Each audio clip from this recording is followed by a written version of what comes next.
নমস্কাৰ বন্ধুসকল, আপোনালোকৰ নিজৰ মোবাইলত ESHRAM কাৰ্ড কেনেকৈ ডাউনলোড কৰিব বা অথবা আপোনালোকে অনলাইন এপ্লাই কেনেকৈ কৰিব। প্ৰথমে মোৰ ভিডিঅ' ডিছক্ৰিপশ্যনত আপোনালোকে লিংকটো দি দিছোঁ। লিংকটো দিয়াৰ পিছত আপোনালোকে লিংকটোত ক্লিক কৰিব। ক্লিক কৰাৰ পিছত এনেধৰণে ইণ্টাৰফেচটো অন হ'ব। চেল্ফ ৰেজিষ্ট্ৰেশ্যন, আপোনালোকে ইয়াত পোনপ্ৰথমতে আপোনালোকৰ আধাৰ কাৰ্ডৰ সৈতে লিংক থকা মোবাইল নম্বৰটো আপোনালোকে ইয়াত এণ্টাৰ কৰিব। এণ্টাৰ কৰাৰ পিছত আপোনালোকে দেখিব পাইছে তলত কেপচা কোডটো। মই মোৰ এণ্টাৰ কৰি দিলোঁ। এণ্টাৰ কৰি দিয়াৰ পিছত আপোনালোকে চেণ্ড OTP-ত ক্লিক কৰিব। আপোনালোকে চেণ্ড OTP-ত ক্লিক কৰাৰ পিছত দেখিব পাব যে মই ক্লিক কৰি দিম। এতিয়া OTP এটা আহি যাব। মোৰ OTP-টোৰ কাৰণে অকণমান ৱেইট কৰিব লাগিব। মোৰ OTP-টো আহি গ'ল। মই এতিয়া OTP-টো ইয়াত এণ্টাৰ কৰি দি আছোঁ।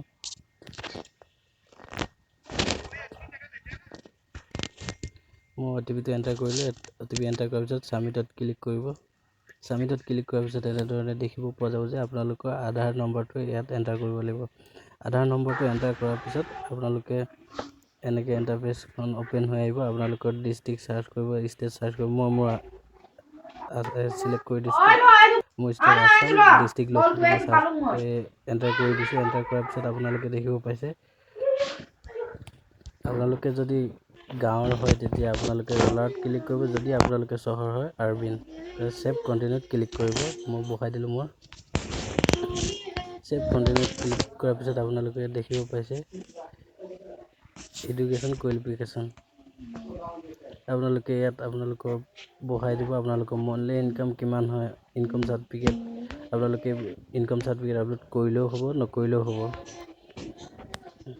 এতিয়া মই ইয়াত ফিল কৰি দিছোঁ।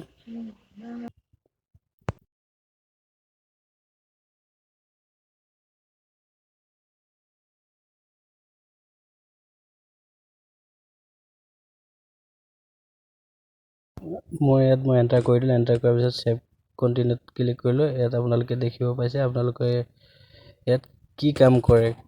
আপোনালোকে এনেকৈ আই বটনত ক্লিক কৰি আপোনালোকে এনেকৈ চাব পাৰে যে 4 পেজৰ এখন ৰেচিপ্ট অন হ'ব। ইয়াত আপোনালোকে নিজৰ কি কৰে কি নকৰে আপোনালোকৰ নিজৰ এইটো বিচাৰি পেলাই আপোনালোকে ইয়াত কপি কৰক। মই এনেকৈ মোৰ এইটো কপি কৰি লৈছোঁ। কপি কৰাৰ পিছত ইয়াত পেষ্ট কৰি দিম।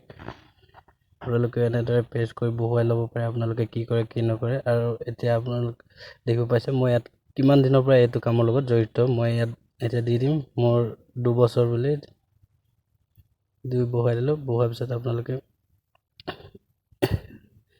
দেখিব পাইছে মই এইটো বহাই দিছোঁ। বহাই দিয়াৰ পিছত তলত গৈ কণ্টিনিউত ক্লিক কৰিব। আপোনালোকে এইখিনি আপোনালোকৰ নিজৰ ভাগত ফিল আপ কৰি লওক।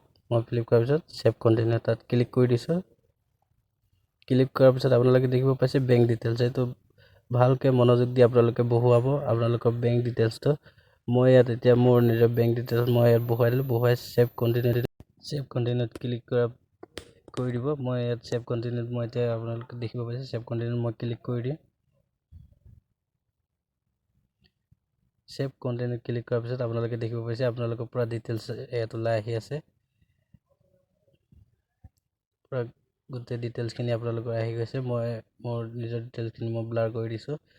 কৰাৰ পিছত আপোনালোকে দেখিছে ইয়াত টিক মাৰ্ক বহে। ইয়াত ছাবমিটত ক্লিক কৰিব। ছাবমিটত ক্লিক কৰাৰ পিছত দেখিব পাইছে OTP ভেৰিফাই। আপোনালোকে ভেৰিফাই অপশ্যনত ক্লিক কৰি আপোনালোকৰ OTPটো আহিব। OTPটো বহুৱাই দিয়াৰ পিছত ভেৰিফাইত ক্লিক কৰি দিব। তাত দেখিব পাইছে যে আপোনালোকৰ নিজৰ ESHRAM কাৰ্ডখন নিজে এনেকৈ দেখা পোৱা যাব। আপোনালোকে নিজৰ ESHRAM কাৰ্ডটো আপোনালোকে